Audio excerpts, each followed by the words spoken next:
নমস্কার বন্ধুরা, তিন শালিক চ্যানেলে তোমাদের সবাইকে স্বাগত।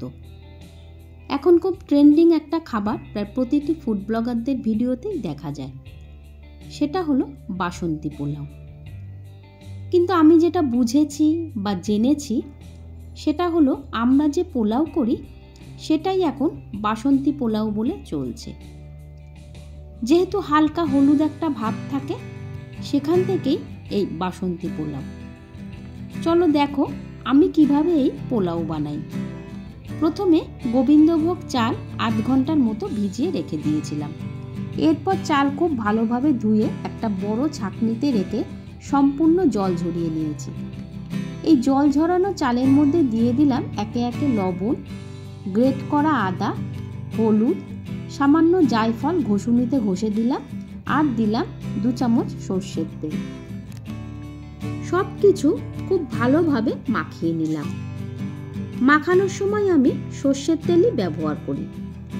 এবার কড়াতে ঘি আর সামান্য রিফাইন্ড অয়েল গরম করে তাতে তেজপাতা, ছোট এলাচ, দারচিনি, গোটা গোলমরিচ আর লবঙ্গ ফোড়ন দিলাম।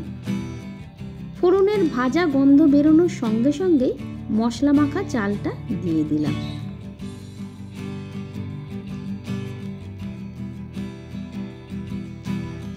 ঘি আর তেলের সঙ্গে চালটা 4-5 মিনিট মিডিয়াম ফ্লেমে ভেজে নেব।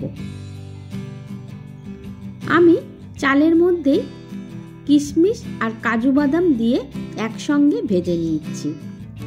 আলাদা করে ঘিতে কাজু কিশমিশ ভাজি না। একটা সময় দেখা যাবে চালের রংটা সামান্য চেঞ্জ হয়ে গেছে।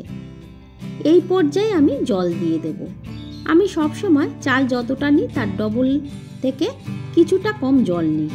এখানে আমি চাল নিয়েছি 3.5 কাপ, জল নিয়েছি 7 কাপের থেকে একটু কম, মানে 6.5 কাপ। পোলাওয়ে জল ফোটার পরেই পরিমাণ মতো চিনি আর স্বাদ মতো যেটুকুনি লবণ লাগবে এই পর্যায়ে দিয়ে দেবে। তাহলে জলটা তুমি টেস্ট করে নিলেই বুঝতে পারবে পোলাওয়ে নুন মিষ্টি সব কিছু ঠিকঠাক আছে কিনা। যদিও আমার এখানে চিনি লবণ দিতে একটু দেরি হয়ে গেছে। যাই হোক, জল প্রায় শুকিয়ে এসেছে আর চিনিও পুরোপুরি গলে গেছে। এবার একটু নাড়িয়ে ওপর থেকে আবারও কিছুটা ঘি ছড়িয়ে স্ট্যান্ডিং টাইম দিলেই তৈরি হয়ে গেল বাসন্তী পোলাও বা এমনি পোলাও।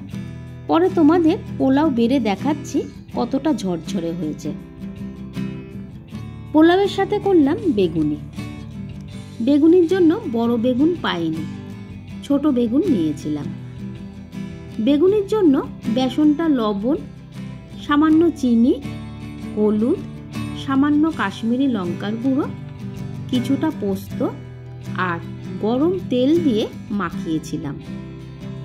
ভাজার জন্য যে তেল গরম করা হয় সেই তেল ব্যাটারে দিলে ভাজা খুব মুচমুচে হয়। বেগুনি ভাজার সঙ্গে সঙ্গে বেগুনি আমার শেষ হয়ে যাচ্ছে মেয়ে আর বরের দৌলতে।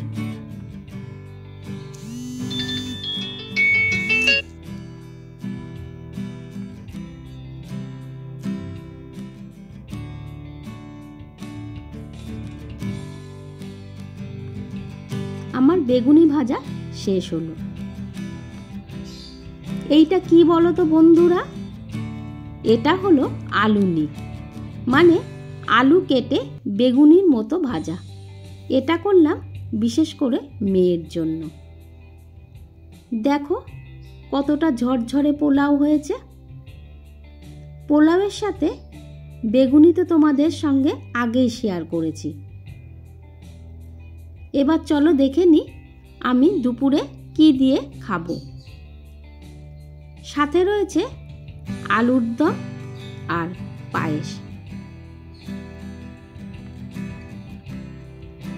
আমাদের এই ছোট্ট ব্লগটা তোমাদের কেমন লাগলো কমেন্টসের মাধ্যমে জানিও। আমাদের চ্যানেলটিকে সাবস্ক্রাইব করো আর ফেসবুক পেজ থেকে দেখলে পেজটিকে ফলো করে দিও। ভালো থেকো, সুস্থ থেকো, সাবধানে থেকো। Thank you.